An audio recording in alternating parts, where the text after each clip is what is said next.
जय हिंद दोस्तों। रक्षा मंत्रालय के जवाब बिल्कुल सही, तर्क संगत। संगठन नहीं रख पाए सही ढंग से अपनी मांग, OROP, MSP, PMR, MSCP, family pension, disability pension. और दोस्तों आज की इस वीडियो में मैं एक खास, जैसे कि आपको पता ही है कि 23 जुलाई यानी कि आज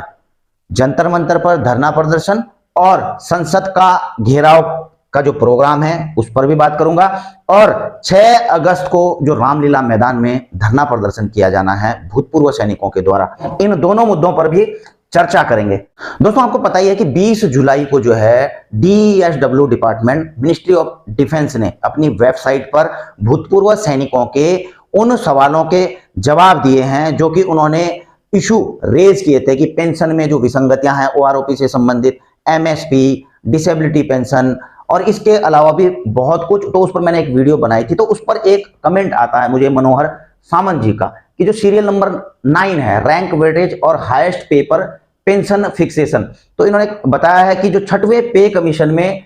चंद्रशेखर कमेटी द्वारा बनाए गए पेंशन टेबल पर भारत सरकार ने दिया 7 सीपीसी में वह पॉलिसी पेंशन फिक्सेशन में क्यों खत्म कर दी गई, जिसकी वजह से जो है जीएसयू, एचओ और हवलदार, एसीपी, एमएससीपी, उसकी पेंशन कम हो गई। और इनका कहना है कि जो पे कमीशन है वो हमें यह अधिकार देता है कि गवर्नमेंट हमें वह पेंशन दे जिससे कि जो है फायदा हो, ना कि नुकसान। अगर यहां पर जो है रैंक वेटेज के आधार पर अगर पेंशन दी जा रही थी, उससे अगर जो है फायदा हो रहा है तो उसको लागू करना चाहिए।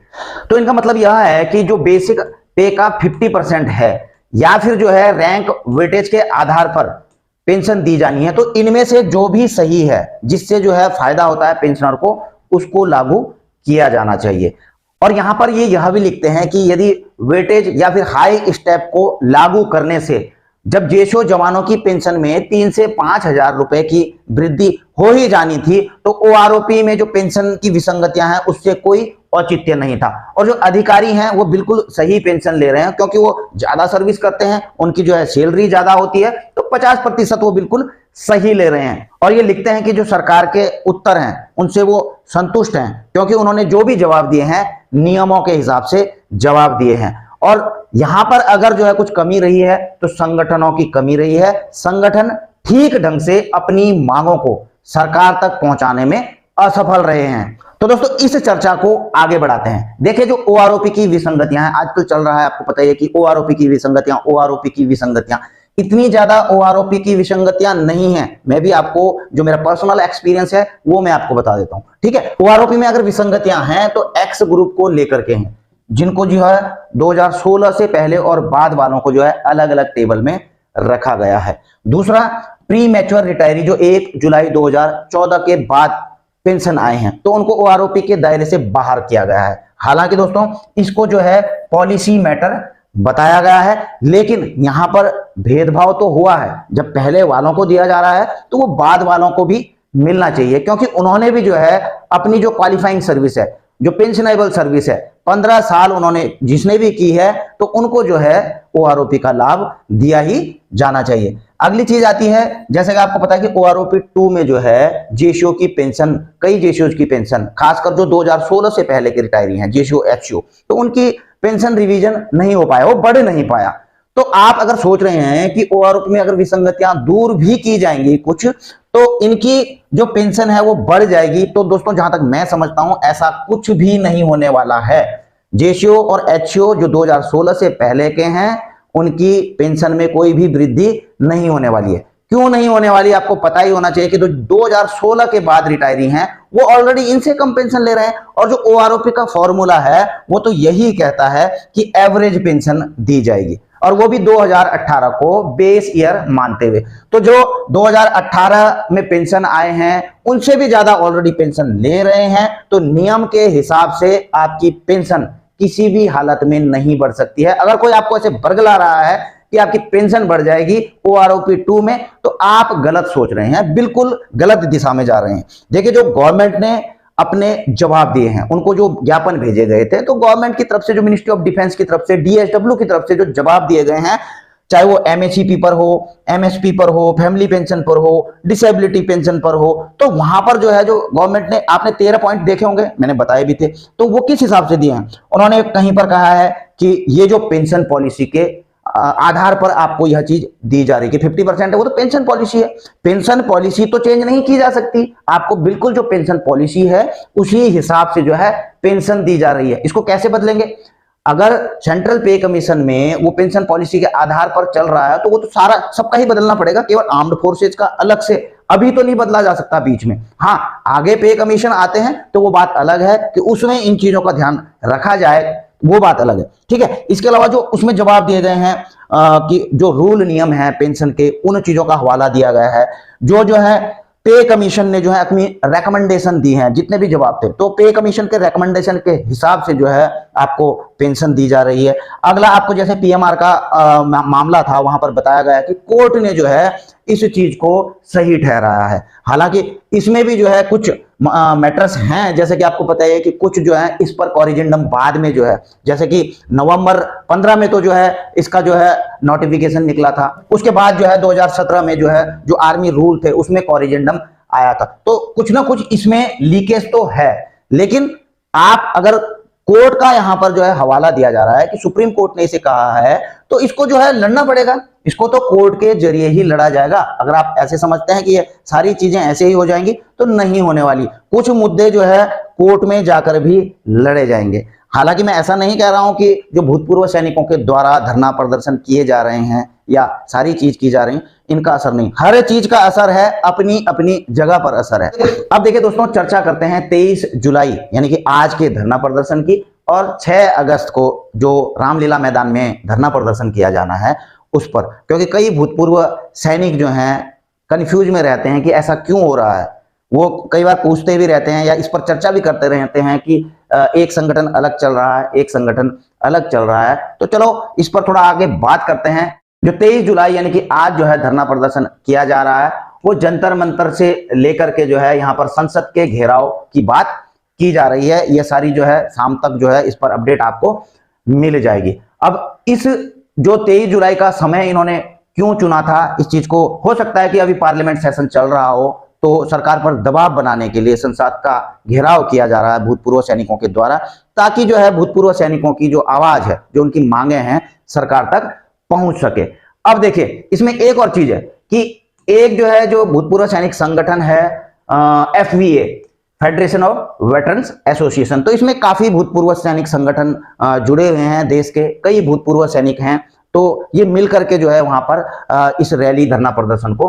कर रहे हैं। लेकिन आपको बता दूं कि कुछ संगठन इसमें जो है शामिल नहीं हो रहे हैं, वो जो है आज के दिन जो है तिरंगा यात्रा कर रहे हैं अपनी अपनी जगह में, तो वो यहां पर नहीं मिल रहे हैं। इसके कुछ कारण हो सकते हैं, ठीक है, इस चीज पर जो है अलग से चर्चा का विषय है। अब अगर हम देखें तो जो FVA है, इनका स्ट्रेटेजी अगर जो मैंने एनालाइज किया है तो इनका क्या है, रैली है, धरना प्रदर्शन है, ठीक है। तो ये फरवरी से काफी लंबे समय से जो है वहां पर रैली भी की गई है जंतर मंतर पर, और लगातार धरना प्रदर्शन में भी बैठे हुए हैं। उसके बाद जो है इन्होंने फिर ज्ञापन भी भेजा है सरकार को। हालांकि ज्ञापन जो है काफी लेट गया है, लेकिन भेजा जरूर है। इसके अध्यक्ष हैं अर्जुन सिंह जी। और दूसरा जो है जो 6 अगस्त को जो है रामलीला मैदान में धरना प्रदर्शन रखा गया है, इसमें भी जो है सभी भूतपूर्व सैनिकों को, उनकी फैमिलीज को जो है कॉल की गई है, ठीक है। तो ये रामलीला मैदान में रखा गया है United front of ex serviceman के द्वारा। तो इसमें भी जो है 50-60 से करीबन जो है इसमें संगठन जुड़े हुए हैं, और सबने मिलकर के यहाँ पर जो उनका टारगेट है कि 1 लाख से ऊपर जो है वहां पर भूतपूर्व सैनिक और उनकी फैमिलीज वहां पर इकट्ठा होकर के सरकार से मांग करें। तो इसके अध्यक्ष हैं वीर बहादुर सिंह जी, जो कि नेशनल कोऑर्डिनेटर भी हैं वॉइस ऑफ एक्स सर्विसमैन के। अब ये देखिए इनका क्या प्रोग्राम है कि इन्होंने अगस्त को क्यों चुना है, कि अगस्त जो है, अगस्त में अगस्त क्रांति के नाम से जाना जाता है। दूसरा जो है जो 15 अगस्त को प्रधानमंत्री जी के द्वारा भाषण दिया जाना है, देश को संबोधित किया जाना है, तो अगस्त में अगर इस चीज को करते हैं, वहां पे धरना प्रदर्शन करते हैं, तो सरकार के दिमाग में ये चीज रहेगी, उन पे दबाव रहेगा, और 15 अगस्त को हो सकता है कि प्रधानमंत्री जी इस चीज का ख्याल रखते हुए भूतपूर्व सैनिकों के फेवर में कुछ ना कुछ अनाउंस करें। अब इनकी स्ट्रेटेजी क्या है, अभी देखिए मैंने इनकी स्ट्रेटेजी बताई थी। हो सकता है इसके अलावा भी इनकी स्ट्रेटेजी हो, इस चीज का मैं कोई दावा नहीं करता हूं, लेकिन जो हम देखते हैं उस हिसाब से मैं आपको कह रहा हूं इनकी स्ट्रेटेजी क्या है। जो वीर बहादुर सिंह जी हैं, जिसके chairman United front of ex serviceman, ठीक है, तो यहां पर ये क्या किया जा रहा है, रैली भी की गई है इनके द्वारा, ठीक है, ज्ञापन भी भेजे गए हैं सरकार को, और उसके अलावा जो है ये कोर्ट में भी लड़ाई लड़ रहे हैं। आपको पता है एमएसपी की लड़ाई भी लड़ी जा रही है इनकी तरफ से काफी समय से, इक्वल एमएसपी की लड़ाई, ठीक है, एक्स ग्रुप का भी मामला इन्होंने कोर्ट में ले जा चुके हैं। तो इनकी जो स्ट्रेटेजी है केवल धरना प्रदर्शन ही नहीं है, बल्कि जो है जिन मुद्दों को कोर्ट में ले जाने की जरूरत है उन मुद्दों को कोर्ट में भी ले जाया जा रहा है। अब अगली चीज देखिए, दोनों संगठन हैं थोड़ा अलग अलग तरीके से काम कर रहे हैं, लेकिन देखिए इनकी इंटेंशन क्या है, इनका टारगेट क्या है, इनका गोल क्या है, इनकी मंशाएं क्या हैं। देखिए इन दोनों संगठनों का ये सारी चीजें सेम है, ये सारी भूतपूर्व सैनिकों के वेलफेयर के लिए हैं, उनके जो है पेंशन को सही करने के लिए हैं, ओआरओपी एमएसपी सब चीज की लड़ाई, इनका जो है सारा जो एम है वो एक है, लेकिन कुछ भिन्नताएं हैं इनमें, ये अलग अलग क्यों काम कर रहे हैं, इनकी स्ट्रेटजी में भी कुछ भिन्नताएं हैं, जैसा कि मैं आपको पहले भी बता चुका हूं कि रैली, धरना प्रदर्शन, ज्ञापन और इसके अलावा भी कुछ हो सकता है। जबकि ये वाली जो है जो United front of ex serviceman है वो रैली, ज्ञापन, कोर्ट में लड़ाई, ये वॉइस ऑफ एक्स सर्विसमैन ने डाला हुआ है एमएसपी और एक्स ग्रुप का।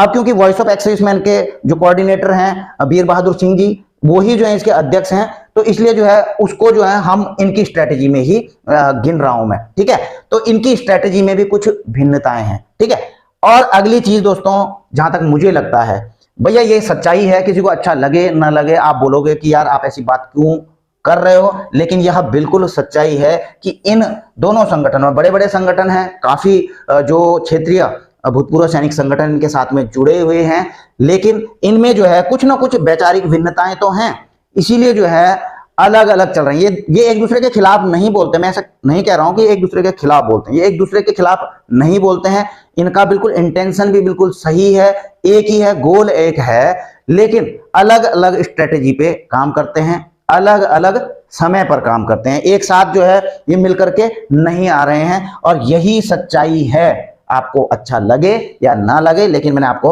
बता दिया है, ठीक है। अब अगली चीज क्या है कि दोनों काम तो कर रहे हैं,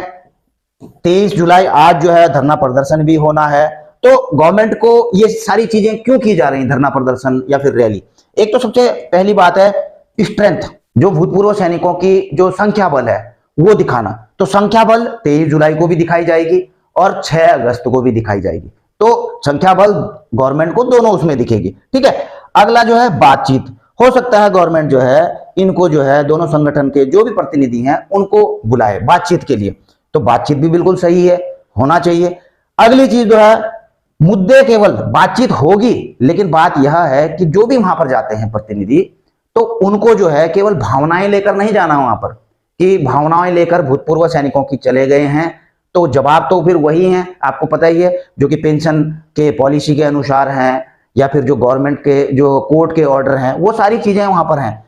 तो जो भी डेलीगेशन वहां पर जाता है, तो हम यह कहते हैं वह जो है भावनाएं तो हैं, देखिए मुद्दे केवल भावनाओं में नहीं केवल लॉजिक के साथ में, बिल्कुल जो भी वहां पर जाते हैं, कोई भी एक पॉइंट उठाते हैं तो उसकी हिस्ट्री पूरी पता होनी चाहिए, उसका हिस्ट्री बिल्कुल रिटर्न में उसको जो है लॉजिक के साथ वहां पर प्रेजेंट करना चाहिए। और दोस्तों हमें पता है कि जो संगठन में पदाधिकारी बैठे हुए हैं या उसमें जो मेंबर हैं, काफी ज्ञान रखते हैं पेंशन से संबंधित इन चीजों का, लेकिन जरूरत है यहां पर वो गवर्नमेंट के सामने लॉजिक के साथ में रखें इन चीज को, तभी जाके जो है गवर्नमेंट इन चीजों के ऊपर एक्शन ले सकती है, केवल भावनाओं के आधार पर नहीं, बिल्कुल रिटर्न वहां पर दिया जाना चाहिए। और जो मैटर देखिए कोर्ट में हल होते हैं, गवर्नमेंट के साथ में बातचीत से नहीं होते हैं, कोर्ट में हल होते हैं, जिसका कोर्ट ने जो है डिसीजन दिया है, तो कोर्ट में ही उसकी लड़ाई लड़ी जानी चाहिए, तो सारी चीजें एक ही तरीके से हल नहीं होंगी, वरना दोस्तों गवर्नमेंट की तरफ से जवाब ऐसे ही मिलेगा कि पेंशन पॉलिसी यह है, कोर्ट का ऑर्डर यह है, ये सारी चीजें निकल करके आएंगी और आपके हाथ में कुछ भी नहीं लगने वाला। तो दोस्तों हम तो यही कहेंगे कि अगर संगठनों के बीच में कुछ मिसअंडरस्टैंडिंग है तो उसको मिल बैठ करके दूर किया जाए, एक साथ आकर के मुद्दों पर चर्चा की जाए, फाइनल जो है जो ज्ञापन है जो मेमोरेंडम है उन चीज को पूरा दस्तावेजों के आधार पर जो है बनाया जाए और सरकार के सामने जो है मिल बैठ करके जो है इसको पेश किया जाए। और सरकार को भी जब लगेगा कि सारे भूतपूर्व सैनिक संगठन एक साथ खड़े हैं तो उन पर भी दबाव रहेगा और बिल्कुल पॉइंट जो है उसी हिसाब से लग रहे हैं, लॉजिक के आधार पर रख रहे हैं, तो जरूर सरकार जो है इन मुद्दों को सुनेगी। बाकी दोस्तों ये सारी चीजें हो रही हैं तो इसका असर कुछ ना कुछ तो सरकार पर जरूर पड़ेगा और सकारात्मक ही पड़ना चाहिए और भूतपूर्व सैनिकों के फेवर में कुछ ना कुछ रिजल्ट निकल करके आए। इसी उम्मीदों के साथ अपनी वीडियो यहीं पर समाप्त करता हूं। जल्द मिलेंगे नई वीडियो में नई जानकारी के साथ। जय हिंद, वंदे मातरम।